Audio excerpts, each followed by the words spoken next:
अनंत चतुर्दशीच्या माझ्याकडून सगळ्यांना खूप खूप शुभेच्छा. आणि मी गेली होती रुद्रांसला घेऊन गावाला. तसं तर रात्रभरच थांबायचं होतं आणि अनंत चतुर्दशी होती, त्या दिवशी संध्याकाळपर्यंत मला घरी यायचं होतं. तर सकाळच्या कामाला सुरुवात. आणि अनंत चतुर्दशी असल्यामुळे घराला लागच्या साईडला जिकडे आमची चूल आहे तिकडे शेणाचं सारवायचं असते. तर चूल सारवतानीच मी शेणाचं सगळी सपरी सारवून घेतली आणि फरची नंतर पोचा लावून घेतला. आणि मग आई म्हणाली की आलू भज्जे बनव, तर मी आलू भज्जे बनवून घेतला.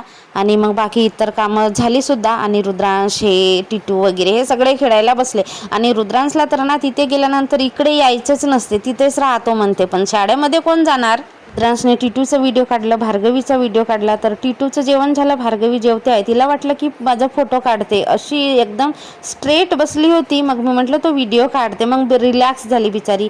आणि जाईपर्यंत लास्ट मुमेंटपर्यंत रुद्रांश खेळतो. आणि हा आमचा मायलो बघा, गळ्यातला बेल्ट काढला तर वेगळाच दिसतो. ह्या तिघांच्या बदमाशा, हा बदमाशा करायसाठीच तर त्याला तिथं राहायचं असते, यायचं नाही म्हणतो. मग मी गेली शेतामध्ये बोरवेलकडे. आईने अडूचे कांदे लावले होते तर तिचेच पानं आणायला गेली. आले होते माकड आणि तिकडे भरपूर झाडं आहेत, फांद्या वगैरे तोडतात, त्रास देतात ना हे माकड. यांना थोडा वेळ हाकलत बसले आणि नंतर पानं तोडून आली मी घरी.